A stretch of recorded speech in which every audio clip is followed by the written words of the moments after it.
everyone is still trying to make sense of Reggie's terrifying encounter with campus police. Stay tuned as we break down episodes 6 and 7. You're tuning into the destination for TV superfan discussion, AFTERBUZZ TV.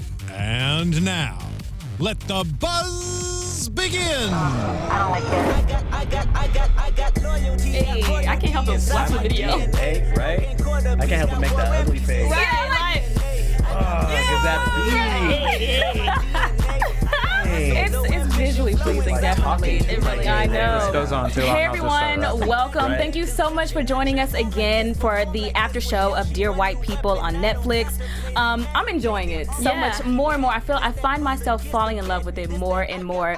Again, I'm Ivanna Williams. You can find me on Twitter at Ivanna L. Williams.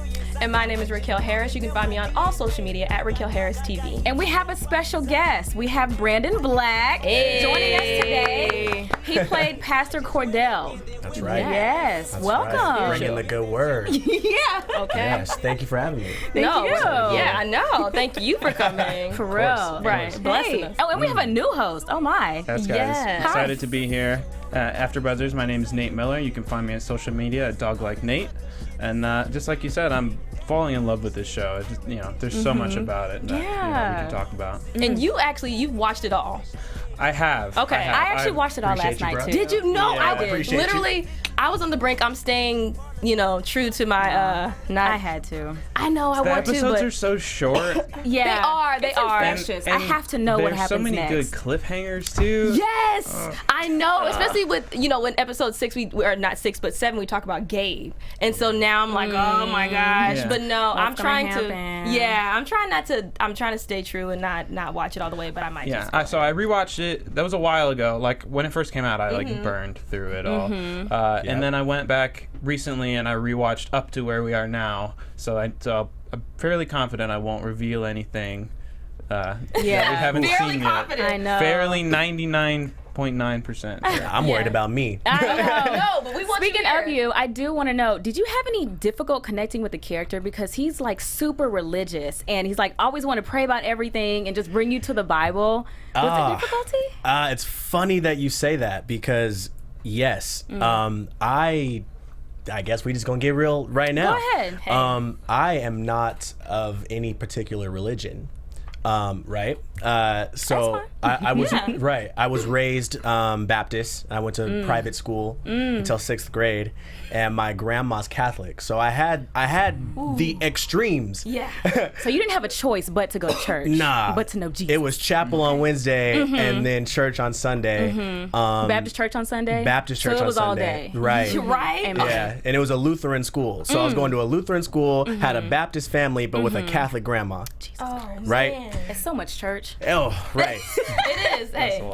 and so it was surprising that like that's what my character became. Like that kind of was revealed to me as I was getting the scripts, after I was already cast. But given that I have that Background. private school experience, I had something to draw from, Yeah.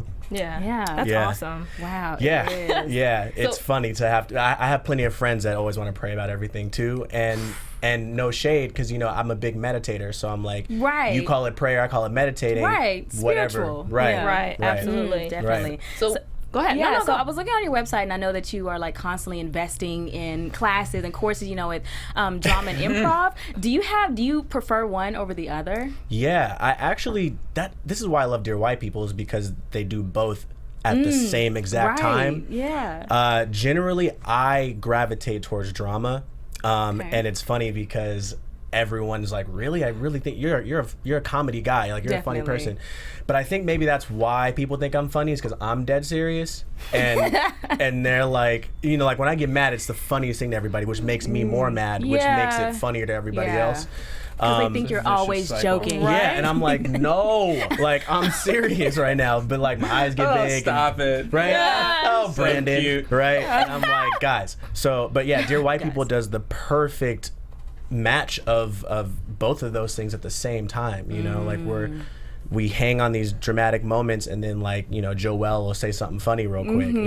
I love that. it. You're right. Yeah. Well, I've always been a fan of TVs like that adopt that format because it kind of mirrors real life more, and Right. that often we deal with, stuff that we don't want to deal with and life doesn't go our way, and we, look to each other and our friends to cheer each other up. And that comedy exists in real life, also in things that just happen at random, and so when you are able to have a real connection with characters and something actually happened, but at the same time you're able to lighten the mood so that it's not just super dark. It gives it that sense of realism. So they know when to bring in that comedic relief forced. at the right time. Yeah. It'll be right on time. Yeah. Just like, Lift that weight off your shoulders a little bit when it's not so heavy. And I think the great thing about the Black community is that we do know how to take something that's so dark and turn it funny. We're very, very good at that. Yeah, because we do have to. And because at the same time, I feel like we're just very spiritual and very uplifting people naturally. Absolutely. And I mean, that's why you see like so many viral videos of like kids dancing, kids, just playing different games, like always just being very, very happy. And so that's one thing that I love about our culture and just our people in general. So, I mean, it shows true every single day. Absolutely. And I have invested in improv classes and stuff like that, and to be real, that was to make my agents happy. I at that time when I took those classes, because I'm like, I'm trying to be on like, in my mind, I'm like, I'm ready for like True Detective level drama, Yeah. Like, but comedy is something that people keep seeing me as something I naturally have, so I'm trying to lean in that direction as well. Yeah, multifaceted. Hey, okay, you can do it all. Wherever the coins lead you. Okay, Because you said something with invest. That's real. That means put money in before you get money. Oh, that's the difficult part. I really struggle with that. I do too. Yeah. My hoopty's outside right now. Yeah, mine. Same. Right. Right. I took the train. See? Right. Okay. It's so real. You really, but yeah. Yeah. So we were discussing a little bit before the show about your name. Yeah. And I found that so fascinating. So would you mind sharing with our viewers on how you came to Brandon Black? Yes. So this is great. This is going to be the first time I've talked about this for exclusive. the world. Yeah, you heard it here first. AfterBuzz TV exclusive. Right. We didn't even know we had that in the background. Damn. Bow. That was Made my new. damn day. Oh, that was new. Okay, so my last name is not Black legally yet. Professionally, it is Black with the union and everything on insurance, everything like that. But my grandma's last name is Black. And I wanted her and my mom to get any type of recognition for anything that I do professionally, because they were the ones that helped me pay for my SAG initiation fees. They were the one that got me my first headshots. They were the one that did everything.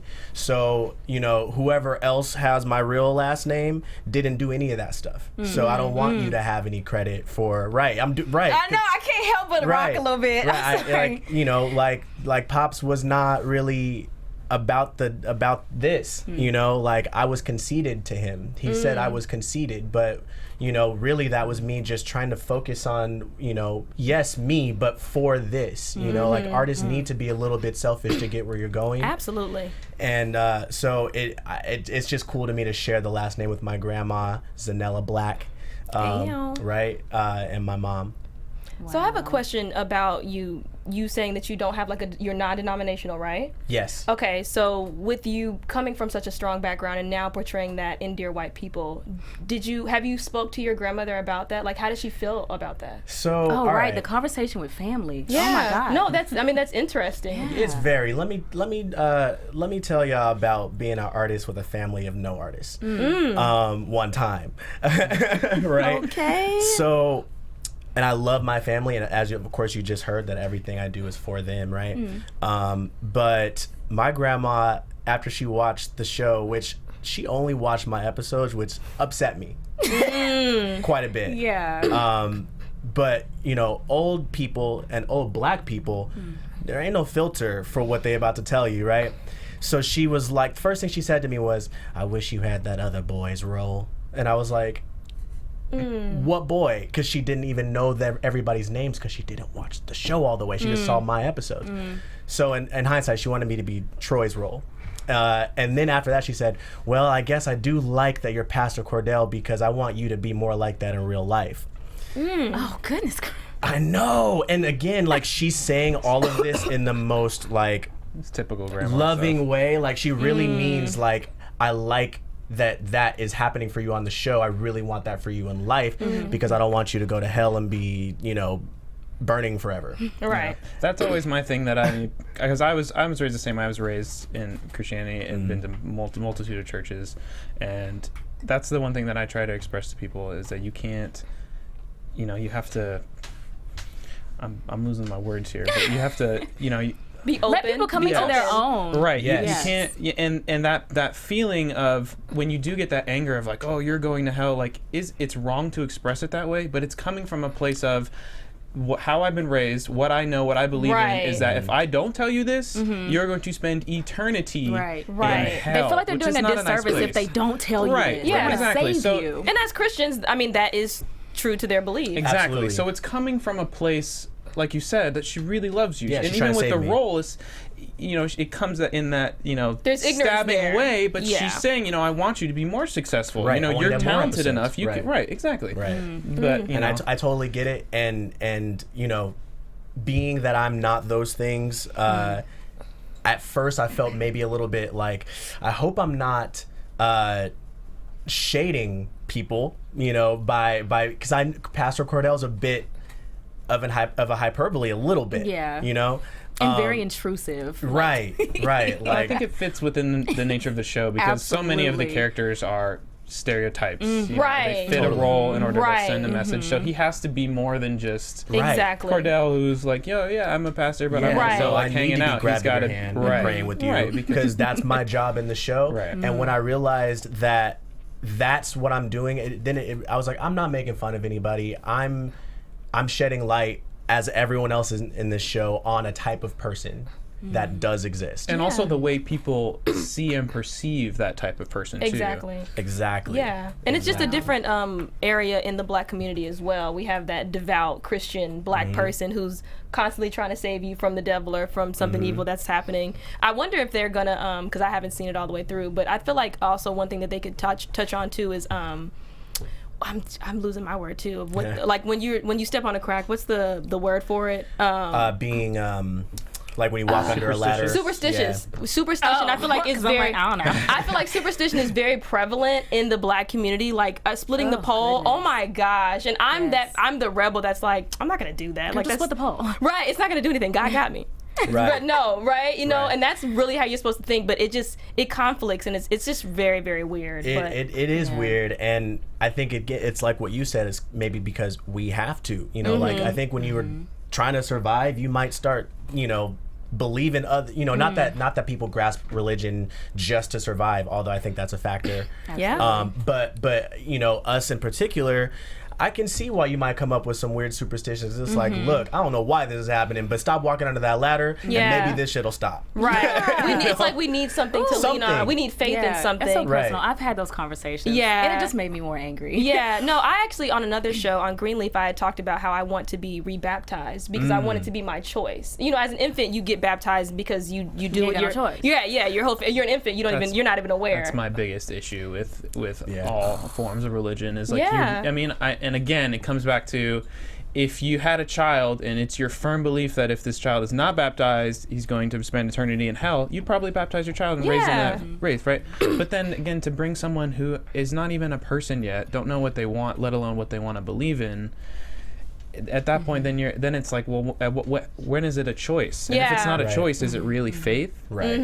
But that's a whole nother. So right, I'm like, it's deep, but we're only getting started. Right. So in episode 6, it opens up with Logan knocking on Reggie's door, and she's trying to give him the pep talk and everything, and then it does cut to, it seems like where all the Black folks are gathering again, and we see Pastor Cordell trying to pray things. To make it better. I don't know if it's praying it away. I didn't interpret it as that way, but to you all, the panel, do you all believe that thoughts and prayers are what we need in the face of racism and police brutality? I think it's both. You have to have a combination of both. You have to have physical action, spiritual action, and emotional action. I don't think that one is without the other. You have to have both. I mean, I'm of the faith, and I do believe that if I'm praying on something, God will answer my prayers. But at the same time, God also gave you the strength. Excuse me, you guys. God also gave you the strength to go out and physically do something about it. So along with prayer, you also have to. It's the same with with anything that you want out of life. God, you can keep telling God like, oh God, I want this new Porsche. okay, cool. Right. But at the same time, okay, go out there and get that job. Go out there and, you know, network. You know, God gives you that type of energy, that power, that strength to be able to have those types of outlets to go to. So you can't just sit on your ass and just expect it just to drop down to you. So What are your thoughts? So I actually fit more with the character Al, who immediately claps back. What does he say? He's like, you know, thoughts and prayers don't stop bullets, Pastor Cordell, right? And I'm kind of with him. I think that whatever you need to do to keep your mind right, you should do. But I think that can't be it. I think, you know, there needs to be more. But I am you know, so after, you know, real quick before your answer, I did go from private school to public school, and then I also went from like being super religious to like super atheist to then not atheist to kind of like whatever we're talking Agnostic. about now. Because I do believe in putting good things out to get good things back. So I think you should do that in the spirit of, you know, helping to stop police brutality. If we all did that, I think that, you know, that would help. But you can't just be at home and be like, I'm gonna pray for you, and that's it. Right? You can't. No. You know, like it's doesn't work that becoming way. cliche to say my thoughts and prayers. Like we just saw Like on Facebook, like the prayers. Manchester thing, thoughts and Yes. prayers. And now anyway, I'm gonna go back to what I was doing. Right. New filter for your profile picture. Yeah. That's why I'm silent a lot, because I don't know how to help, but I know that me saying thoughts and prayers isn't doing anything. Yeah. Yeah. Absolutely. And I don't think it hurts to put up a filter, or it hurts to just share how you feel, but at the same time it's like, okay, go out there, do something, like donate, or, you know, just physically be there. Right. What are your thoughts? Yeah, I mean, I agree with you guys. I think I definitely err more on the side of action, especially given if we're talking about this specific situation. I think given, you know, the precedence of what's happened recently and, you know, what is continuing to happen, I think praying and talking about it is not making as much progress as it, you know, should be. That being said, I do agree with the mentality of anything that's going to get your mind right and get you focused on the right things. If, you know, waking up and praying every day is what helps you focus on the right goals, whether it causes something to happen or doesn't, you know, just having some set of morals, some guidelines, some code that you live by, I think is going to make you a better person in society and is going to make you more productive towards whatever you're trying to do. Absolutely. But I'm definitely with the clap back. Same here. Yeah, so I noticed in the episode whenever Reggie's whole crew basically showed up at the dean's office, but he didn't. Were you all expecting Reggie to show up? No. Of course you knew better, but I'm saying, like, sorry, my other host, you didn't think he would show up? No, with his reaction when they're all, you know, trying to comfort him and he's just not, it's not like it's not like a I'm angry, like this is bullshit, like we got to go talk to the dean thing. It's like I just had a gun in my face and I thought I was hot shit, and now I just realized that at any moment I could lose my life. And so he's like having an existential crisis. Absolutely. He's not trying to go talk about it with everybody there around so he can talk about his feelings and pissing his pants. Yeah, speaking of crisis, somebody used the word in there, one of the characters, public victim. Had you all ever heard that word before? Yeah. No, I hadn't. I had never heard, because she explained it due to circumstances. The victim doesn't have time to grieve. Their trauma is immediately politicized, especially with social media and the 24-hour news cycle. Yeah, it's more I of was a just gonna recent touch on that. phenomenon. Yeah, and I saw that in Sam's face, and she was like processing that information, like, oh my God, I never thought of that before, and I hadn't either. Right. I mean, I didn't put a name to it, but I could put in my mind of why Reggie wouldn't show up. You know, I mean, that's a lot to process. I don't know what it feels like to have a gun pulled on me. So it's like to know that your life easily could have ended just like that.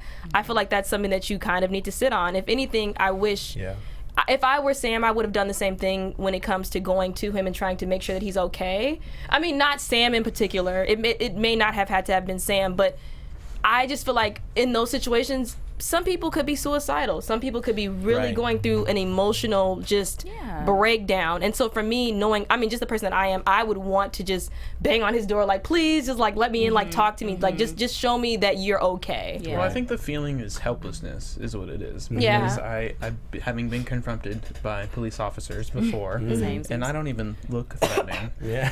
Especially being someone like Reggie, who is a strong, dark, you know, tall, confident black man who's outspoken, you know, in the Black Student Union, to be this guy, and he's the one at the party who gets the gun drawn on him. it's like it rocks your whole world. Yeah. You know, He even said, I just want to say all this stuff that he talks about, all the activism and stuff, it doesn't save you. It doesn't make you any different than a regular person. Right, it doesn't. He even said himself that he had never felt more lonely or lonelier than when he was in that situation. Yeah. It's crazy. Coco had actually talked about that too, what you had mentioned about how no matter how pro-black we are, no matter how woke we are, regardless, you can be another person that's dead or another hashtag. So it's like, which I thought was really powerful. Interesting. Yeah. I like what I like her character a lot. I do too.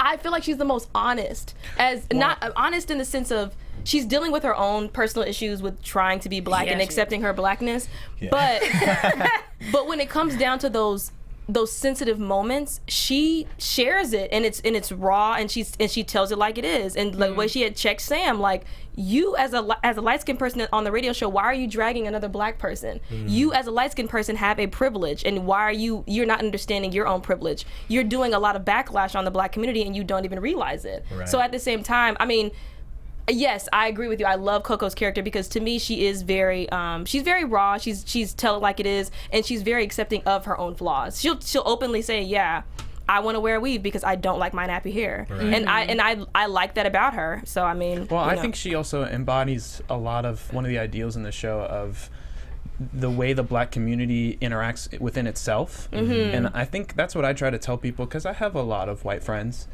and I'm like, oh yeah, Dear White People, you got to watch it, and just the name alone puts them off.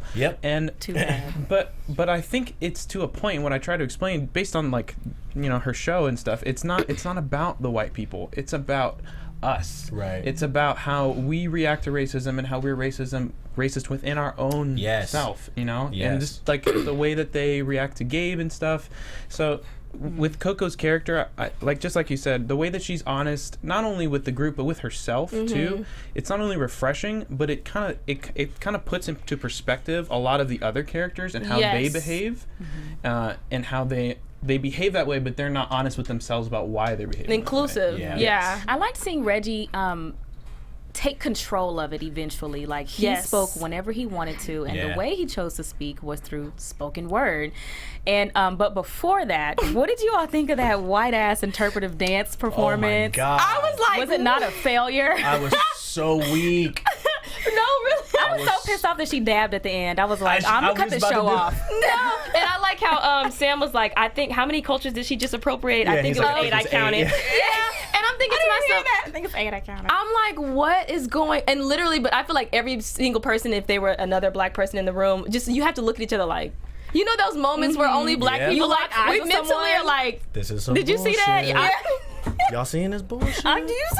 You gotta let the girl express herself, okay? No, I mean, express she's yourself. She's trying to share her pain. Let her pain. Because that's gonna save racism. Pepsi is gonna save racism. We didn't know. Wasn't that the couple that was trying to have sex with Lionel, right? Yes, I didn't even notice that at first. No, and then she came down and she hugged the other black guy, and I'm like, oh, they found their token black Yes, guy. they found their unicorn. You see, I'm glad you noticed that. I thought it was a different girl, though. No, I knew it was a couple. girl. I knew it was the couple, or I knew That it was was the that same dude, couple. but I didn't know it was the girl. I was like, is this a different girl? No. Like, is he just swinging with different people? They just trapping another black dude. You know? Get out. Get out. Oh, I was about to go. Get out. I'm done. No, For seriously. real. It's scary. I loved that part, and I thought it was super funny. And in the table read with even in the table read, you could tell that spoken word poem was just like, I mean, we all came in after, you know, episode 5 was done, and we're reading episode 6 out loud together, and even just we all came in with that weight of episode 5, and then like you hear that poem and it's just like, man, like this is too real, and I really relate to Reggie in that situation because I've never had police drama. I've been lucky to not have a gun in my face, or, you know, to be alive, you know, after a certain age, you know, mid-20s, right? But all it takes is one time, and that's what's so scary is you've already had, and you're non-threatening, and, you know, like, I'm considered non-threatening or you know, in commercial talk, not urban enough. So I had to give that to them because it kills me. But it takes one time for somebody to pop off on you, and that's the end of your life, and it's so scary. Yeah, definitely. They did a good job of that's why Reggie has such a big breakdown. Yeah. You know, I'm not even a huge fan of spoken word, honestly. No? But but to finally, but heard the when right I spoken word. I've heard it all. But when I heard that, actually, it actually did move me, is what I'm saying. So I definitely enjoyed it. But I think seeing the white girl versus Reggie, because I think you've spoken before about how like white people can be empathetic, but they just cannot relate to it. So well, they can be sympathetic. They can't relate to the issue. They can say, okay, from the outside, I feel bad for you, but they can't understand what you're going through mentally and emotionally. It's definitely the difference between white people using art to try to make sense of police brutality versus black people, and the way that it comes off. It's just more authentic when black people are able to control our narrative, and we are able to speak about it from our own perspective, from our own artistry. Yeah, right. I would just disagree with the statement that that white people can't understand. I think that they can understand. I think the issue more often is that they don't actually seek to understand. They assume that they know, or they watch a documentary, or they have one black friend, so they think that they know, and then they make these pronouncements that sound terrible because they're not really educated. But I don't think that it's impossible. I think that if you are willing to, you know, associate yourself with the black community and study not only African American history but the history of our country, so that you understand, you know, why we're in the place that we're in. I think you could definitely we're saying get there. you can't relate to it because they haven't been in our shoes. We're saying sympathy versus empathy in the sense of you can understand pain, you can understand when someone is hurt, but you cannot relate to that certain hurt. Okay, I see what you're saying. So like I'm trying to think of a great example. Like, okay, you get cheated on. Everyone can relate to being cheated on. No, I see what you're saying. Yeah. The relation is the word. Right. Yeah. Then that's all. you know, up in the air. But no, yeah, for sure. So do you all feel like Sam is being a little bit too pushy with Reggie? Forcing him to talk, to come out, to show up to this dean's office, show up to the protest, all she these makes her Frank Ocean jab. That was I love hilarious. That. Yeah, and real Frank. That's not true. Frank has been delivering. He has been. Here goes Nate. Oh yeah, you're right. He has been That's not recently. true. But I'm gonna need you to not cancel FYF Frank because I'm trying to go and I'm trying to see you. No, I agree with that one. Yeah, he's been canceling a bunch of his shows. Oh, okay, which he did I'm not last year, surprised. too. Yeah. Is she pushy? Yeah. I mean, yeah, definitely. I get why she's being that pushy. Absolutely. I also get why he's not trying to go that route anymore. You know, but yeah, I feel like that's her thing is to I mean, the billboards are her with the loudspeaker, you know, like that's her thing in the show is, you know. She's the lead, and I like that moment that they had, and I felt like it was kind of touching on the black female and black male issues. Like, oh, I'm always on the forefront for you. You're always telling me to lead, but where are you? And I need you to be here for me. But I like, you know, that they kind of came to closure, and they were like, look, you're the one. I saw a voice in you. I saw a leader in you. So I'm pushing you to do that. But I just want to touch on that scene when he was like, he just opened the door, and it was like, you coming in? No, it was bad. No, yes, Nate, it was bad. She shouldn't have cheated. That's terrible. And but her reason for cheating, I was like, yeah, I didn't like that either. It was bad, but I just like that Love Jones scene. When that music started playing, I was like, oh, well, here we go. Because that look, he gave her that look like. And then she looked into the camera, and I was like, "Oh no, Sam." That's my part. That's the thing. It's not even the look. That's my part. This is the real sleazy part. You don't look at her. You look like kind of like to the side with the door open. Like it's not like a hey, come in because I know you have a boyfriend. It's like just hey, I'm standing here, and the door is open, and we just had that moment, and like. It's just so sinister. Like, just coming from a guy's perspective, I know what that is because he knows what he knows about Gabe. He clearly knows about Gabe. He knows he's been having these feelings for a long time. Was that a little too personal for you? Did it hurt you? I'm just saying it was very well done. It was very genuine. But man, I was just like, no. I didn't want it to happen. Okay. I didn't want it to happen. I just wasn't surprised. No, I wasn't surprised. Gabe failed me. I liked Gabe too until he fucked up, and then I was like, okay, well, I'm not here for you, Gabe. Like you played into your stereotype or your statistic as a white person, and that sucks. Which it's one like are we talking about? with Gabe when he ended up calling the police, or he was the one that called the police. 7. Yeah. So going into episode 7 with that, I mean, you know, coming off of the end of episode 6, it's just so apparent, like Reggie and Sam are so close, and they're just like they're so close with each other. It's weird, and that's what I didn't like. I didn't like that because in front of Gabe too. Well, and it's hide it a little bit better. Gee whiz. Well, it was kind of like I just Gabe, felt you go like with Joel. I just felt like Reggie. So this is it.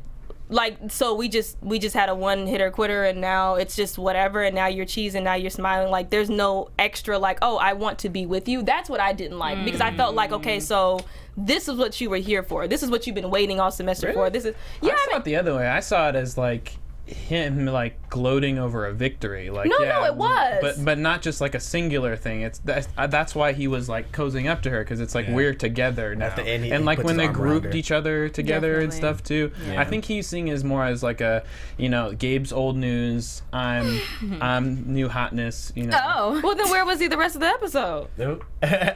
He wasn't there. He wasn't around. So I mean, and I'm not.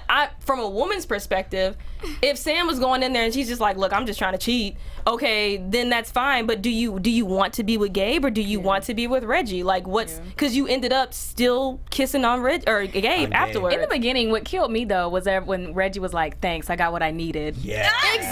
Exactly. That was the wordplay. That was like, oh, so that's all you needed. You just wanted to steal something away from a white person, which claps to you, okay. But at the same time, it's that's like relevant too. I mean, you know, like I've seen plenty of my mom was in an interracial relationship, and you know, we went to Hometown Buffet, and I'm a kid, right? I know it was a long time ago, before I was woke to like healthy food. okay. So I'm like, we're walking in, and a black man says, and he grabs his dick and he's through his pants, and he says, "He can't give you what I can, and you know it." With me, with a kid, in front of my mom's secret white bae, you know, like so I feel like that was Reggie's moment of him doing that. Like I got what I needed with my arm around her too. I felt like it was that moment. That is so tacky. I know. Hyper masculine. None of the and characters gross. are perfect in this show, and I love it. That is disgusting. I just like that love joke. Yeah. I don't think he intends it to be a one night stand. I think he's way too much into her, as we've seen already in the show, for it to be that. But I think for her, I don't think it was intended. I don't think it was like a planned out, like, all right, I'm going to have this secret thing on the side with Reggie now. I think it was just like the emotions of everything that happened. And it just kind of happened. I think she regrets it. And I think that's why she ends up, you know, going back to Gabe, and they spend the time together, and they, you know, they have their talk, and they have their guilty confession of the L word, which was like super rushed and super like weird, scramble to hold the relationship together. Very awkward. Because I think she feels really guilty. That's how I saw it. I love that look. I mean, not in just this episode, in most of the episodes, or if all, where they break the fourth wall and they look right into the camera at the end. And hers, I love that they didn't show them having sex. Instead, you just see her look into the camera, and it's kind of like she makes that decision with the audience, and then that's the end of the episode. Kind of hoping to. I was like, right? Yeah, you're trying to see some of that. I know. Yeah. All of Gabe's little movies in his head, though. Those are some pretty good ones. Because I studied film as well, Some so I great caught film all of them, and I was like, references. yes, Yeah. that ice scene though, it's from Do the Right Thing. And I was like, oh my god, because I had to study Do the Right Thing. You know? That was my urban, you know, studying. Oh no, man, Do the Right Thing has been in my family. Oh my god.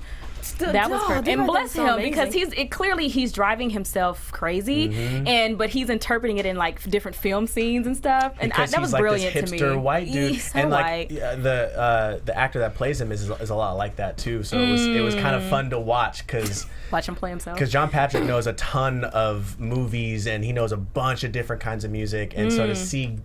I love that the episodes all feel different. Like episode 5, you could feel like there's like jazz music playing. It's more like you can tell it's Reggie's episode. And then in episode 7 with Gabe, it's like these weird like, you know, like he's seeing everything from a white person's perspective, worrying about his black girl with a black guy. Like Reggie's licking her natural hair. That was gross. Right, we like, don't do that. Right. Like, as or black that part people. of like your brown skin on my brown skin. You Yeah.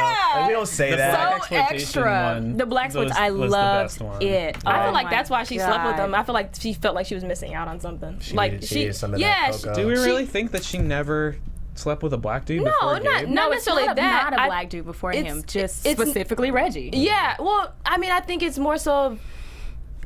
I don't know if you guys have watched Being Mary Jane, but if you see that episode where, okay, right, devout, I'm there for it. But no, there's an episode where she starts dating outside of her race, and she feels uncomfortable. And it's always that constant, that feeling, if you're that, not super, super pro-black or whatever you are, but if you have a love for black men and you are that black woman or black woman, whatever, vice versa, you have this need or want to be with a black man. And I feel like for her, that was that moment for her. She's such a pro-black, like, no, black man this, or black community this, that in that moment, I felt like she was missing something, and that filled her void. Yeah. So, I mean, I'm not saying that she has or has not been with a black man, but I think that at that moment, she needed it. And I was like, hey, you know what? Because that was a nice moment for me. I was like, I'm here for this. I love that it creates all these different opinions. Like, that's why I'm so glad to be working on this, is that we all have different opinions, and maybe we're all right in some way, or we're all, it's perspective. It's opinions. And everybody comes from different walks of life, so the things I've experienced are going to be different than things you've experienced. Exactly. I will say, I was kind of disappointed to hear Joelle say, when she found out that Gabe, is the one that called the cops, she's like, Sam can never find out. I was kind of disappointed. I'm like, that's your best friend. Why would you tell her that? Because that moment that she had with him when they were walking, they just became like really close. Like, oh, I fuck with you. Like, oh, she doesn't smile like that with anyone else. She smiles from her toes with you. Like,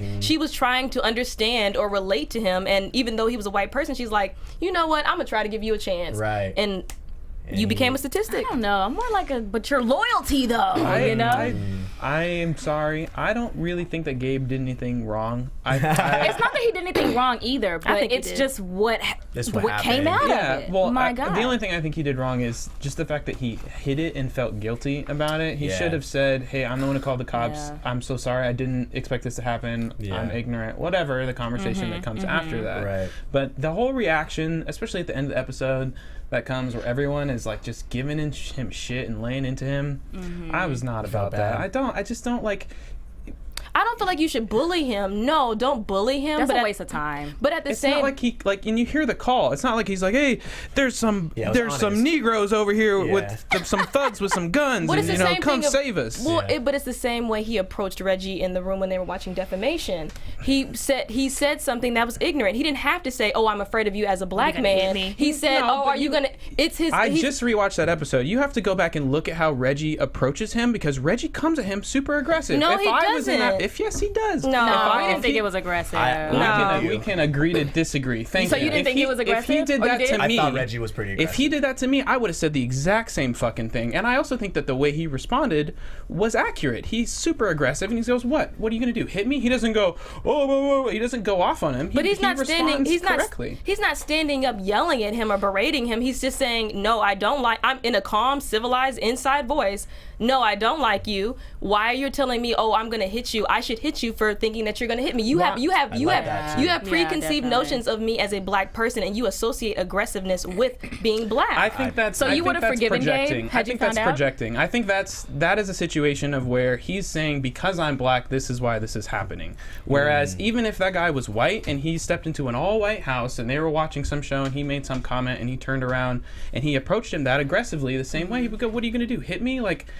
Any guy who approaches another guy that aggressively, you got to go watch and rewatch that scene. They are all super aggressive towards him. When he comes in, they're not like, oh, hey, it's the white boyfriend. Maybe we should try to be accepting. Everybody shuns him. Yeah. Everybody turns him off. They shun him because they're the BSU, or they're the group that are standing up for a cause, and you have this leader who is a black female leader who is super, super pro-black, and she's dating a white man. I don't think that they should. Like I said, I don't think that's okay. But no, I'm not saying that it's okay, but I will not give him the word aggressive. I think that he was unwelcoming. I don't think that he wanted him there, but to call him aggressive, I think is too far. I would not. In the instance where he called the police, why are you calling the police? If this was an all-white party, you would have not called the police. You would have known, oh, my white friend's it'll be okay. Y'all be fine. I disagree. I mean, a party of all white drunk dudes at a frat house, you think they don't get into fights and crash into things? I think they get into fights. Call campus cops, but I don't think the difference is when the cops come, they're not going to draw their weapons. That's the difference. No, that's the difference. But I also don't think that he would have felt uncomfortable if it was an all-white group. He felt uncomfortable because Reggie was the black man who was superior. Well, not superior, but this is Gabe. I know production is back there just like trying to go back and forth between you guys. Just like Gabe seems comfortable with his fish out of water vibe to me. A little bit. And I don't touch on that. I don't think that Gabe would be at that frat party party without being there with Sam. That's not his group of people. Right. So I think any type of at the aggressive coffee shop. party situation where people are getting drunk, I think he would get flustered and call the cops. He's that hippie guy who hangs out and watches movies and listens to vinyl records. He's not in those type of situations where people get rowdy and you're like, oh, okay, it's just a thing. It just happens. So Raquel, so with that, you're saying that you would not have forgiven Gabe for calling the cops? No, I would think that you now are a statistic, as you showed at when you were in when we were watching Defamation. I do not think it was necessary for you to call the cops. Would you have called the cops or what? No, I wouldn't have called the cops, but that's because I have the knowledge to know that someone might die if we call the cops. Exactly. You know, perspective that Gabe didn't have. Right. And I'm not mad at him. Yeah, I'm not mad at him for not having that perspective. He didn't know. He didn't even know the cops had guns. Yeah. You know, so I'm not mad at him for it. I mean, he knows now. I mean, this is how we found out too. Was like, okay, right. Someone might die right now. You know, we might witness a murder. Right. We've just had the repetition of it. He hadn't, so now he knows. You know, I mean, in season 2, if he calls the cops again, then we gotta be mad. Right. You know? Right. And he gets invited. You would have forgiven Gabe? I would forgive. I would not call the cops. To be clear, also. But I mean, I would forgive him. I would be upset about the lying, would be my thing. The fact that it had to come to this point of where everybody else has to find out surreptitiously, because that implies that either you feel guilty or you know you did something wrong. Definitely. And if you don't have the balls to say, hey, I didn't realize that this was going to happen, that for me is where the fault is. Especially, you know, man. It went on a lot longer than be it an needed adult. to. My God. Corey Young says, you know how cops respond to blacks, and I told you not to be in this live chat, Corey. Oh, do we know Corey? Yeah. Oh, Corey, and he knew better. He still chose the opposite. So Corey's with y'all. Exactly. Thank you, Okay, Corey. thank you for being the tiebreaker, Corey. No, I'm just saying, and I understand where you're coming from, but because I feel like he is so engulfed in the black community, you are so aware of these black issues in the black community, why would you do something so stupid? And that's why you lied about it. So you knew you were doing something wrong, which is why Sam had to find out the way that she did. So, I mean, all I'm saying is, I get that logic. Honestly, I was a very big fan of Gabe's episode because it highlighted those white people who are trying to understand. And so I'm looking at live chat. It highlighted white people who are trying to understand, and I like that about Gabe, and I like that he's when they were at the table, and he's saying, just because I'm a white male, that doesn't mean that I'm upset or I'm I love that part. Yeah, and I totally get it. That's fine, but when you show your ass like that, Gabe, then we put you in the box with everybody else. So and on top of that, you had Joelle, you had some of the BSU, some of her black friends that were trying to reach out and say, you know what, Gabe, come on. Right. He went to several different events with them and everything was fine. Right. So, I mean, in my mind, it's like, yeah, we kind of feel weird around you. And even if they aren't aggressive or unwelcoming anymore, they're going to start to look at him like, I don't know. Can I trust you? Are you gonna tell on me? Like, are you gonna, like, if I raise my voice, are you gonna call me aggressive? Like, I don't know how to be around you anymore. Well, this has been an intense episode. No, we're counting down, so I still have to move on so that we can give our dear white peoples. Thank you so much for joining. Thank you all in the live chat for joining in. Yes. Wow, so many different right is right. perspectives. Don't read the bad comments. Seriously. Yeah. No, you're crazy. I can start, and I just wanted to say, with this conversation, it ties in very well, actually. Dear white people, please understand that the cops don't work for us as they do for you all. So I understand having good intentions, but intent does not change outcome. Okay. Dear white people, cultural appropriation is not cool. It's not okay to dress up at, like, black face parties. It's not okay to make up boxer braids. That's not a real thing. Box braids are the thing. We have created braids that goes into African roots. It's not okay to dress up like a Native American during Halloween. It's not okay to wear us as a costume, period, point blank. We would never do that to you. Just stop doing it. It's kind of not cool. Brandon, did you get to think of yours? Well, I'm gonna yeah, I did. Okay, good. Dear white people, thank you for Eminem. I love Eminem. Oh, God. I'm a big Eminem fan. I hate to come with that right after we just talked about appropriation. I don't know if you can thank white people for that. I don't know if that's... Well, hold on, comma. We still got that from Dr. Dre. So that's why I can't call it appropriation, because just like Justin Timberlake had Pharrell, You but know, T.I. had Iggy. He had a That's sponsor, appropriation, is that what though. you're saying? yeah. Yeah. See that Iggy, Sometimes we need a we different show contribute for Iggy. sometimes. That's, No, we don't. do. We don't need a different show. Yeah. But I don't you know what to say. Yeah. Eminem is one of my favorite rappers. So, Okay. dear white people, thank you for Eminem. Kendrick's Fair. better though. I'm with you on that. And what is your? We'll talk about it later. Uh-oh. Yeah, I had a little thing. rap debate. I had a thing. Yeah. Okay. Damn. I'm just gonna say, dear white people, please stop dabbing. Okay. Please. If I see another compilation of white people dabbing and doing I don't know what this is. What is Yeah, that? that's I don't the know what other that thing. one's called, Yeah. but You just gotta hit them folks. Well, Yeah, you can't hit them take folks. everything from them, okay? Just one at a time. no, I can. It's just retired take dabbing. Take it all back. Because if you're not gonna do it on beat, then just stop. Jesus, like just understand that. that's all I'm saying. If you're not gonna do it on beat, don't wear it out. Don't recycle it. Don't do some like little wand spinning trick. Just dab and leave it Well, alone. Brandon, thank you so much for joining. Thank you. Are there some other things that you have coming up that we can look forward to? There is a short film that I'm working on called Made in America. Check out the Instagrams and Snapchats and whatever's for info on that coming up. But also just keep pressuring Netflix about this season 2 because we're trying to get that season 2 live. It's been almost Please a do. month, and we're all excited. We all love each other, so we're all excited to get back to work. Also, you might see me in a Gillette commercial. Hey, okay, you better be all silky smooth. Yes, like boy magic. Trying to like, give you yeah, some I'm gonna be opposite. smooth. Yeah, because I got Pastor Cordell who's like in turtlenecks up to here, Yeah. and then maybe I'm showing a little skin in, Okay. in the Gillette commercial, I trying to feel give y'all you. something different. I feel you. Yeah. Definitely. Yeah.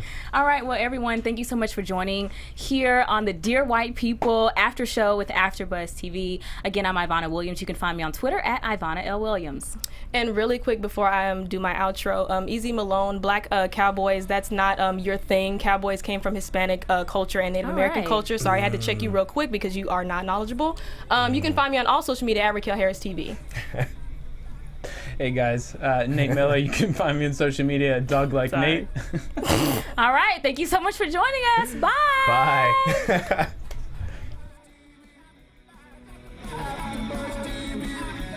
From executive producers Maria Menounos, Kevin Undergaro, Phil Svitek, and the entire AfterBuzz TV staff, we would like to thank you for listening to the AfterBuzz TV network.